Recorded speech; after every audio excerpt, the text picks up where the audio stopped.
આ ભાગવત સાંભળે, આ એપિટાઇઝર છે, આનાથી ભૂખ લાગવી જોઈએ, તમારી ભૂખ ઉઘડવી જોઈએ, અને પછી આખું ભાગવત ઘરે વાંચવાનું. જેટલા મહિનામાં પૂરું થાય એટલા મહિનામાં. આપણે કાંઈ ઉતાવળ છે નહીં.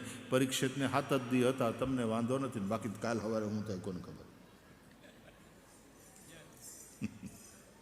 હા, આપણે ઓલું કહે છે ને, ન જાણ્યું જાનકી નાથે સવારે શું થવાનું છે.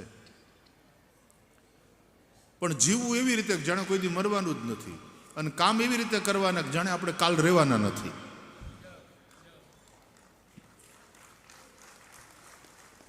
બસ આ ફંડા હે, ये वाला फंडा है. તો ભાગવત આખું વાંચજો, જેટલા દિવસે પૂરું થાય એટલા દિવસે. બહુ આનંદ આવશે, લેટ મી ટેલ યુ. અને એ પછી જ્યારે પાછી ભાગવતની કથા સાંભળશો તો પહેલી કથા કરતાં બીજી કથામાં વધારે આનંદ આવશે. તો દશવિધ સૃષ્ટિનું વર્ણન છે. એમાં 6 પ્રકારની પ્રાકૃત સૃષ્ટિ, 3 પ્રકારની વૈકૃત સૃષ્ટિ અને 1 પ્રકારની મિશ્ર સૃષ્ટિ. એનું એટલું વિસ્તારથી બ્યુટીફુલ વર્ણન છે, વાંચજો. તૃતીય સ્કંદમાં 3 દાંપત્યની કથા છે, પતિ પત્ની. 1 કશ્યપ અને દિતિ, બીજું જોડલું મનુ અને શતરૂપા, અને ત્રીજું પતિ પત્નીનું જોડલું એટલે કરદમ અને દેવહૂતિ. એમાં દિતિથી દૈત્ય થયા, હિરણ્યાક્ષ હિરણ્યકશિપુ જેવા, એ આદિ દૈત્ય. મનુ શતરૂપા, એનાથી 3 દીકરી અને 2 દીકરા થયા. 3 દીકરી આકુતિ, દેવહૂતિ, પ્રસૂતિ. 2 દીકરા પ્રિયવ્રત, ઉત્તાનપાદ. 5 સંતાન દિવ્ય. એમાં આકુતિનું લગ્ન રુચિ ઋષિ સાથે કર્યું, એનાથી યજ્ઞ નારાયણ પ્રગટ થયા. દેવહૂતિનું લગ્ન કરદમ ઋષિ સાથે થયું, એનાથી કપિલ ભગવાન પ્રગટ થયા. અને પ્રસૂતિને પછી પરણાવ્યા હતા દક્ષ સાથે, તો એણે જગદંબા સતીને પ્રગટ કર્યા. એ સતીએ શિવજી સાથે લગ્ન કરેલા.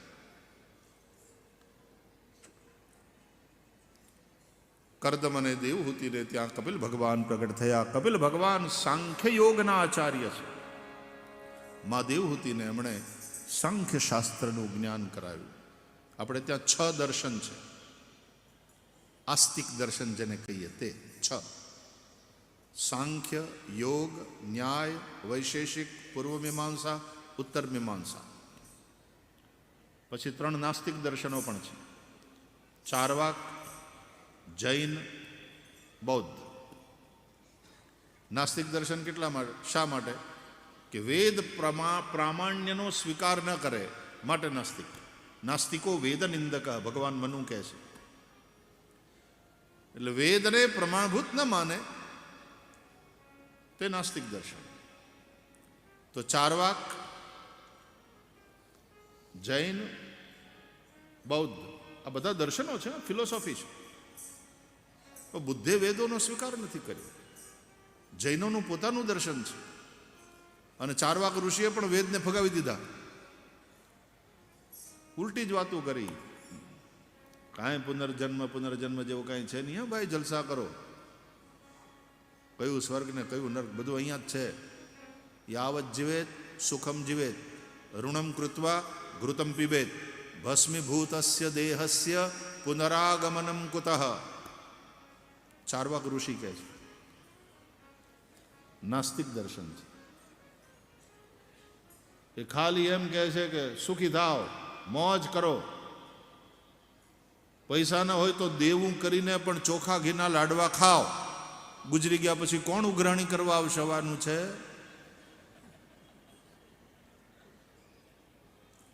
અને એકવાર બળીને ભસ્મ થયા પછી આપણે આવવાનું નથી વાલા પાછું. મોજ કરો.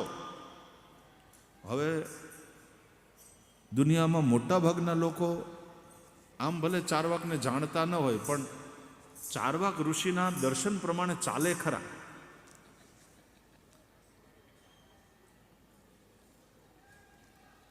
એટલે તો લોન લઈ જલસા કરીને પછી નથી ઉડી જતા. ભસ્મીભૂતસ્ય દેહસ્ય પુનરાગમનમ ઋણમ કૃત્વા ઘૃતમ પીબેદ. દેવું કરીને ચોખ્ખું ઘી ખાઓ. આખી વેસ્ટર્ન ઇકોનોમી આ લોન ઉપર આધારિત છે. ક્રેડિટ કાર્ડ, એનું ઘર લોન ઉપર, એની કાર લોન ઉપર, સોફા સેટ લોન ઉપર હપ્તા ભરતો હોય. આપણને એમ થાય કે ઓહો, આ તો ખાલી 2 વર્ષ થયા તને અમેરિકા આવ્યો ને આટલો મોટો મકાન, આટલી સરસ ગાડી, આટલું સરસ બધું. પછી ખબર પડે કે આ ઉધાર્યું સુખ છે. ભાઈ હપ્તા ભરે છે. આપણને એમ થાય કે 2 વર્ષમાં તો સામ્રાજ્ય બનાવ્યું. એટલે વેસ્ટર્ન વર્લ્ડ આ ચારવાકના દર્શન અનુસાર ચાલે. ઉધાર લો, પૈસા ન હોય તો કાલ આપજો, લઈ જાઓ. પછી દર મહિનાના હપ્તા ભરો. ઋણમ કૃત્વા ઘૃતમ પીબે. તો આ 3 નાસ્તિક દર્શનો છે અને 6 આસ્તિક દર્શનો. એમાં સૌથી પ્રાચીન એ સાંખ્ય દર્શન અને એના આચાર્ય કપિલ ભગવાન છે. મા દેવહૂતિને ઉપદેશ કરે છે. ભારત અદ્ભુત દેશ છે. અહીંયા જે દર્શન છે, ફિલોસોફર્સ તો બધા વેસ્ટર્ન વર્લ્ડમાં પણ થયા. ગ્રીસમાં કેટલા ફિલોસોફર્સ થયા. સોક્રેટિસનું નામ આપણે જાણીએ છીએ, પ્લેટોનું નામ જાણીએ છીએ, કાંટનું નામ જાણીએ છીએ. કેટલા ફિલોસોફર્સ વિદેશમાં પણ થયા. પણ જે દર્શન ભારતની પાસે છે, દર્શન એટલે ફિલોસોફી, 4થા સ્કંદના 4 મુખ્ય પ્રકરણ. એમાં ધર્મ પ્રકરણમાં દક્ષયજ્ઞની કથા, અર્થ પ્રકરણમાં ધ્રુવજીનું ચરિત્ર, કામ પ્રકરણમાં પૃથુ ભગવાનનું ચરિત્ર અને મોક્ષ પ્રકરણમાં પ્રાચીન બરહી અને નારદનો સંવાદ અને પુરંજનનું આખ્યાન કહેવામાં આવ્યું. 5મો સ્કંદ એ સ્થાન લીલા છે. એમાં 2 પરમહંસોની કથા છે. એક જ્ઞાની પરમહંસ શ્રી ઋષભદેવ ભગવાન અને બીજા ભક્ત પરમહંસ શ્રી જડભરતજી મહારાજ. ઋષભદેવજી જૈન પરંપરામાં પ્રથમ તીર્થંકર ગણાય છે. વૈષ્ણવો એને 8મો અવતાર ગણે છે. પરમહંસ એટલે નિવૃત્તિ માર્ગ. ધર્મ અર્થ કામ મોક્ષ તો પ્રવૃત્તિ માર્ગના લોકો માટે છે, એટલા માટે 4થો સ્કંદ. પણ 5મો સ્કંદ નિવૃત્તિ માર્ગના લોકો માટે. પરમહંસો, જ્ઞાની પરમહંસ શ્રી ઋષભદેવ ભગવાન, ભક્ત પરમહંસ શ્રી જડભરતજી. તમે અમદાવાદથી નાથદ્વારા તરફ જાઓ ને, વચ્ચે ઋષભદેવ આવે છે, અથવા તો કેસરિયાજી. ત્યાં વૈષ્ણવો અને જૈનો બધા જ પૂજા કરે છે. કારણ કે વૈષ્ણવોનો 8મો અવતાર, વૈષ્ણવો માટે 8મો અવતાર છે. જૈનો માટે એ આદિનાથ ઋષભદેવ પ્રથમ તીર્થંકર કેસરિયાજી.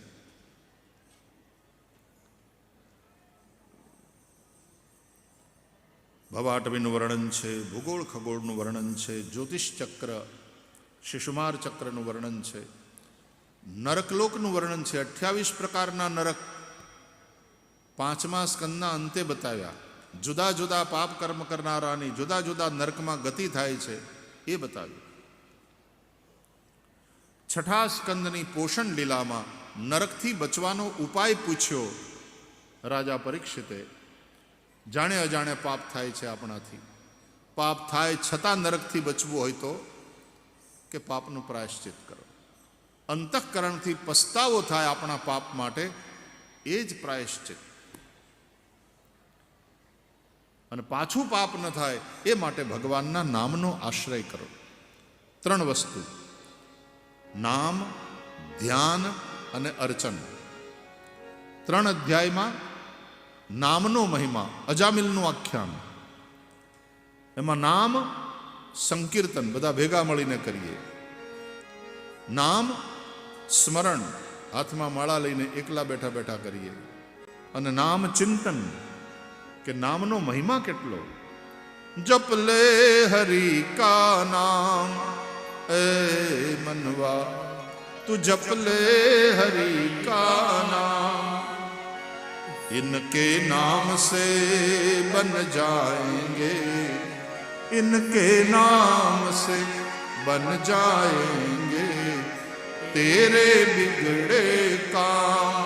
मनवा जप ले हरि का नाम. नाम तो वो धन है जो निर्धन को धनवान बना दे, नाम ही नर को नारायण की सही पहचान करा दे, सही पहचान करा दे. मतलब एक है राम कहे तू, मतलब एक है राम कहे तू, या कह ले घनश्याम. मनवा जप ले हरि का नाम, मनवा जप ले हरि का नाम, है मनवा जप ले हरि का नाम.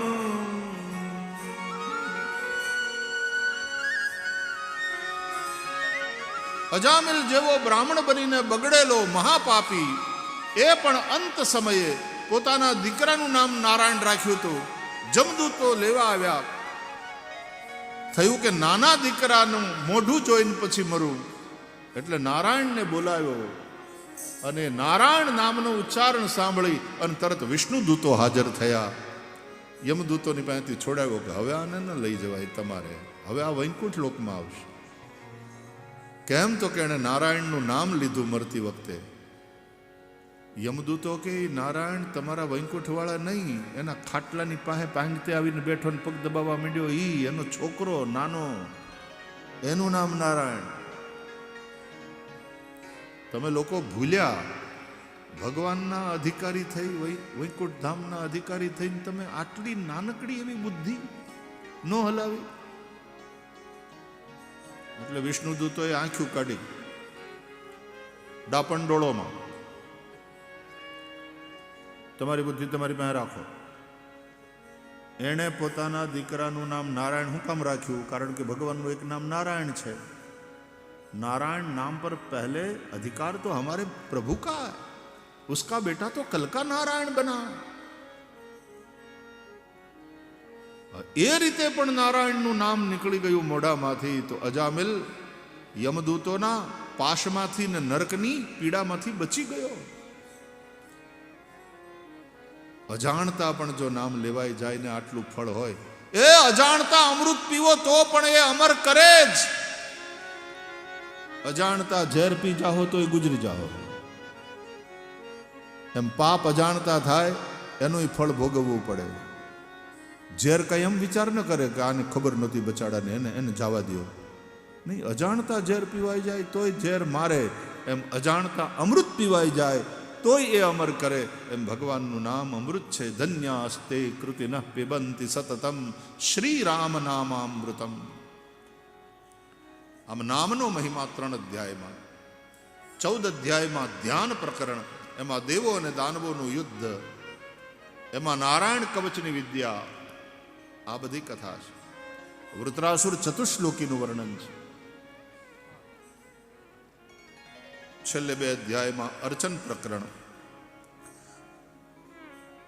દીતિ જેના પેટથી દૈત્યો જ પાકતા હતા, જન્મતા હતા, એ દીતિએ 1 વર્ષ પર્યંત ભગવાનનું પૂજન કર્યું, વ્રત કર્યું, પુંસવન વ્રત. અને એના પ્રભાવથી દીતિ માતા દેવતાઓની મા બની. આ વખતે દીતિના ઉદરથી જે પેદા થયા એ દૈત્ય નહીં, દેવ કહેવાયા. હવે દીતિ જેવી દૈત્યોને જન્મ આપનારી માતા 1 વર્ષ સુધી જો ભગવાનનું વ્રત કરે, પૂજન અર્ચન કરે, તો એના ઉદરથી જે પેદા થાય જો દેવ થઈ જતા હોય તો ભગવાનની પૂજા આ મારી બહેનો વ્રતો કરે. જયા પાર્વતી, સોમવારના, અલુણા, ભાખરિયા હોમવાર, એકાદશી, આ બધાય વ્રતો આટલા ભાવ અને શ્રદ્ધાથી જે કરે એને તો કેટલું અદ્ભુત ફળ મળે. આમ ભગવાનના અર્ચનનો પ્રભાવ બતાવ્યો. પછી 7મો સ્કંદ ઉતી લીલા, અને એમાં 5 અધ્યાયના 3 પ્રકરણ. પહેલા 5 અધ્યાય અસદવાસના પ્રકરણ, પછી 5 અધ્યાય સદવાસના પ્રકરણ, અને છેલ્લા 5 અધ્યાય મિશ્રવાસના પ્રકરણ. અને એમાં માનવોના ધર્મનું નિરૂપણ છે. એટલા માટે એને ધર્મ પંચાધ્યાયી પણ કહે છે.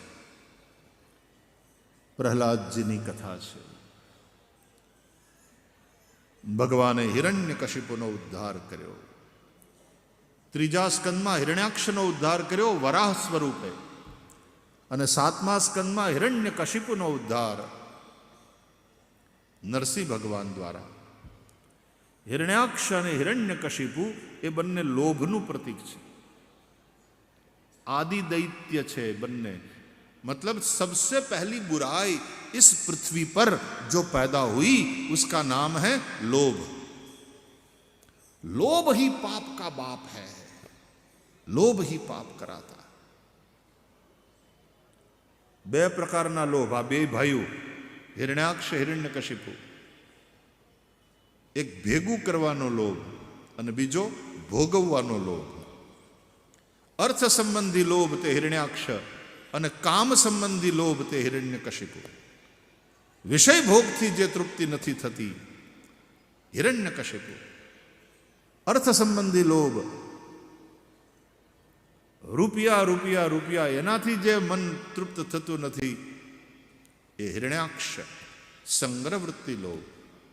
દુનિયામાં જેટલા પ્રકારના અપરાધ થાય છે ને એ ક્રાઇમ્સને તમે કેટેગરાઇઝ કરો તો crimes related to money and crimes related to sex. 2 જ પ્રકારના અપરાધો છે. અને એનું કારણ શું? પહેલો વહેલો છે ધર્મ. ધર્મ પછી અર્થ, પછી કામ, પછી મોક્ષ. તો ધર્મપૂર્વક જો અર્થ અને કામ નહીં હોય તો એ તમારો મોક્ષ નહીં થવા દે, તમને જેલમાં નાખશે. એ તમને મુક્ત નહીં રાખે. માટે અર્થ અને કામની જરૂર છે ગૃહસ્થ માણસોને. અર્થ વગર, પૈસા વગર કેમ જીવન ચાલશે? કામ વગર વંશવૃદ્ધિ કેવી રીતે થશે?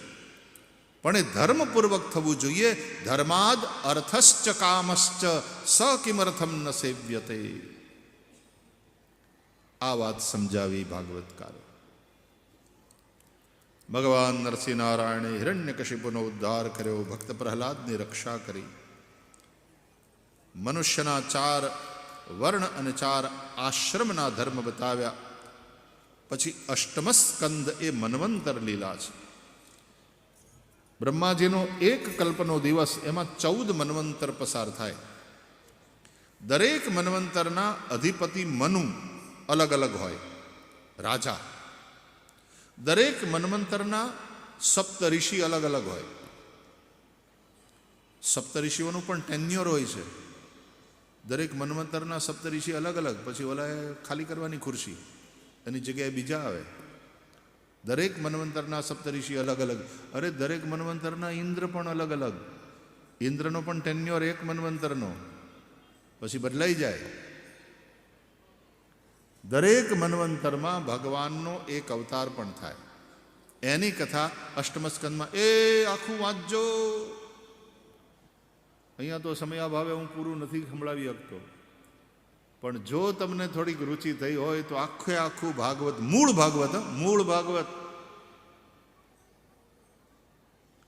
ભાગવત આખું વાંચજો. આ મન્વંતરોની કથા. એમાં ભગવાનનો નરનારાયણ અવતાર, ભગવાનનો હરિ અવતાર જેણે ગજેન્દ્રનો ઉદ્ધાર કર્યો, ભગવાનનો અજિત અવતાર જેણે દેવો દાનવોને ભેગા કરી સમુદ્ર મંથન કરાવ્યું. આ સમુદ્ર મંથનની કથા વિસ્તારથી છે. આપણે તો આ કથાનો આરંભ જ સમુદ્ર મંથનથી કરેલો. દેવો અને દાનવો બંને ભેગા થયા છે. મંદર પર્વતનો રવાયો કર્યો, વાસુકીના નેત્રા કર્યા. ભગવાન અજિત બની દેવતાઓના પક્ષે રહી અને મંથન કરાવે છે. કૂર્મના રૂપે ભગવાને નીચે રહી અને મંદર પર્વતને આધાર આપ્યો છે. આશા રાખી હતી અમૃતની, નીકળ્યું પહેલા કાળકુટ વિષ.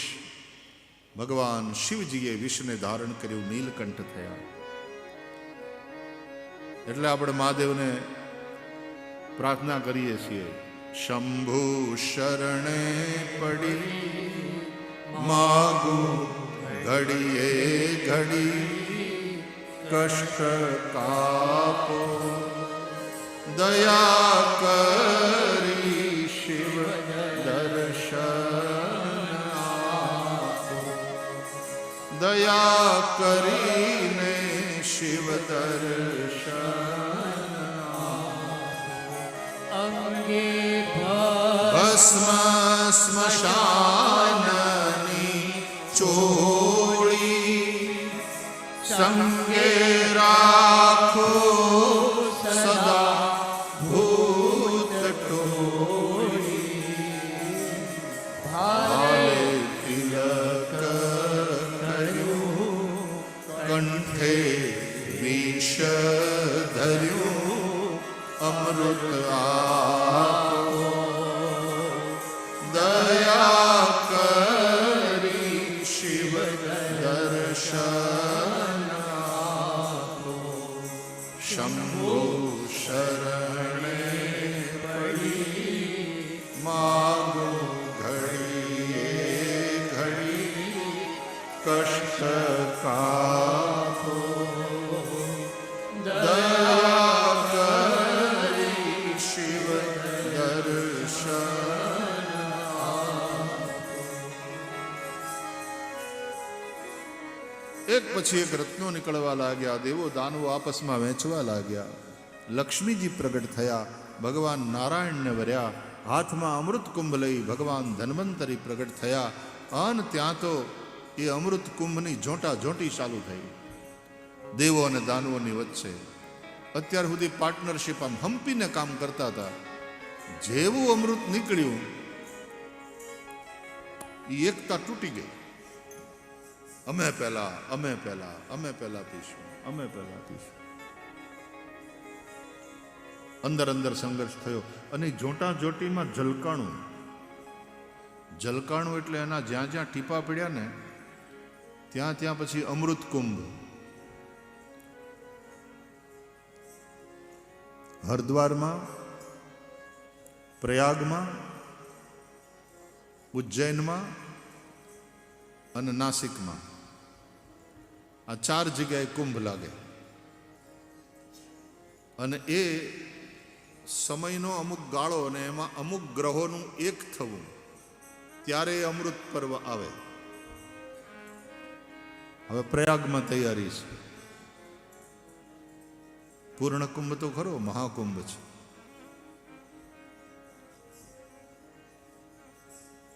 ભગવાને મોહિની રૂપ ધારણ કરી દેવોને અમૃત પાયું.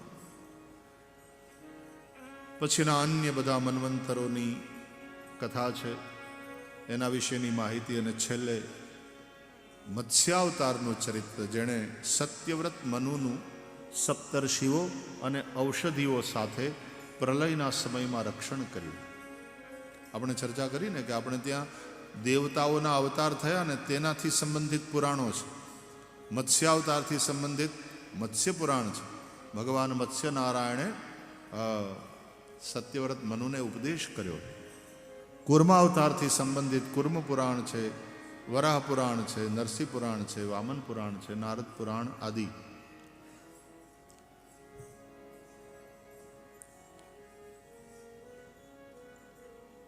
નવમ સ્કંદ ઈશાનું કથા. ઈશ્વરનું અનુસરણ કરવાવાળા દિવ્ય રાજાઓ અને ભક્તોની કથા ઈશાનું કથા. સૂર્યવંશ અને ચંદ્રવંશની કથા 9મા સ્કંદમાં સુખદેવજીએ સંભળાવી. શ્રાદ્ધદેવ મનુને સંજ્ઞા નામની રાણીમાં 10 પુત્ર થયા. ઇક્ષ્વાકુ, નૃગ, શરિયાતી વગેરે, એની કથા કહી.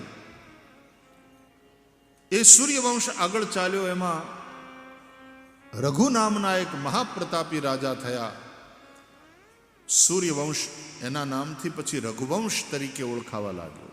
એ રઘુવંશમાં આગળ જતા મહારાજ અજ થયા અને અજને ત્યાં દશરથ થયા અને દશરથને ત્યાં કૌશલ્યાજીથી સાક્ષાત પરબ્રહ્મ પરમાત્મા ભગવાન રામનું પ્રાગટ્ય થયું.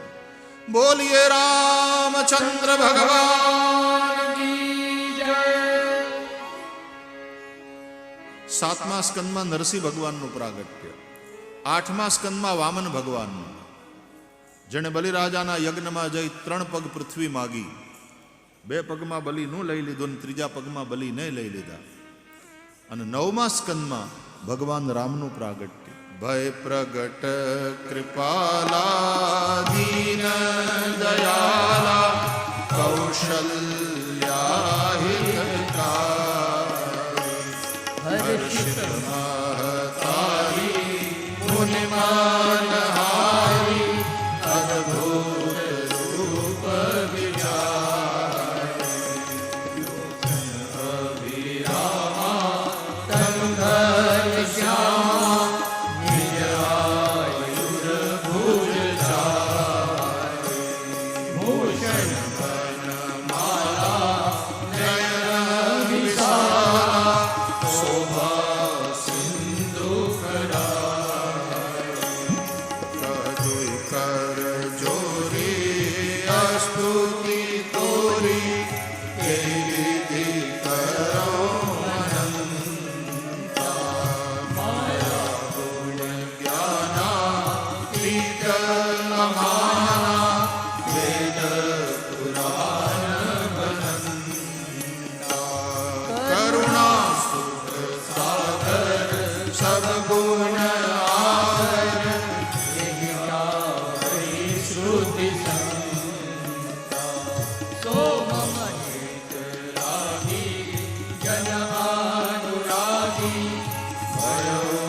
બ્રહ્માંડની કાયા નિર્મિત માયા, બ્રહ્માંડની કાયા નિર્મિત માયા, રોમ રોમ પ્રતિભેદ મમ ઉરસો વાસી યહ ઉપહાસી સુનત ધીરમતિ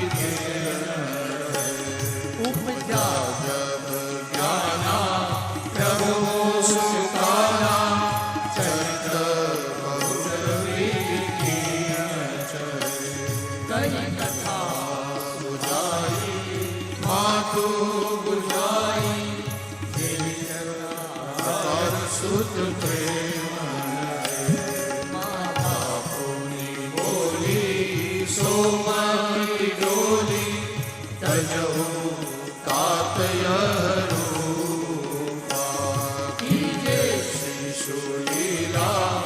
અતિ પ્રિય શ્રી રામ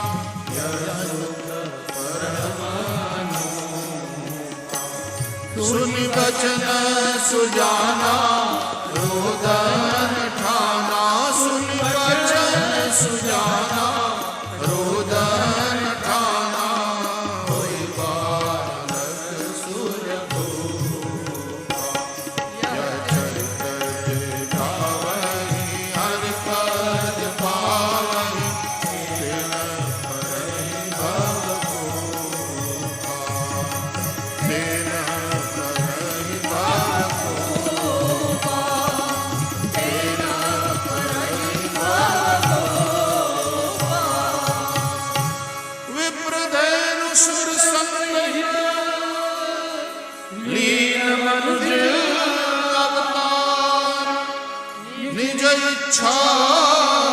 નિર્મિત તનુ માયા ગુણ.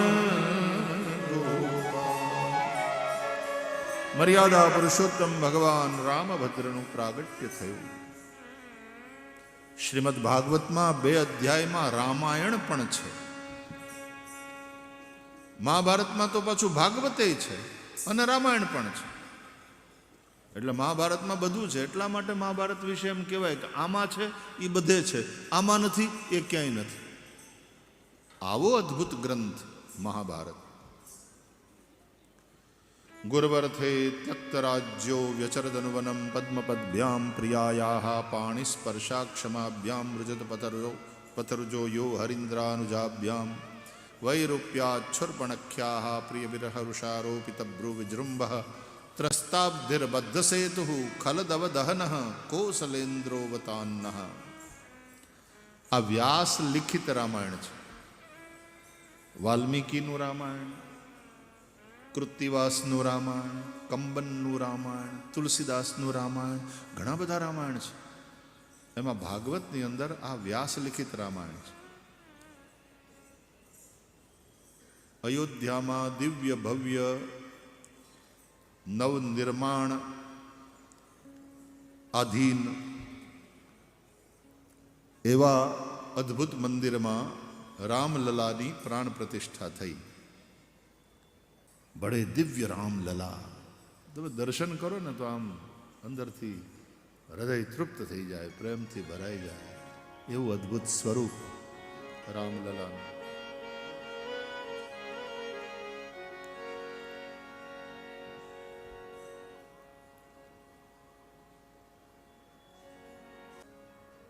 તો તુલસીદાસ રચિત રામચરિત માનસ, મહર્ષિ વાલ્મીકી દ્વારા રચિત રામાયણ અને ભાગવતમાં વેદવ્યાસ રચિત રામાયણ 2 અધ્યાયમાં. ગુરવર્થે ત્યક્ત રાજ્યો વ્યચરદનુવનમ પદ્મપદ્ભ્યામ પ્રિયાયા.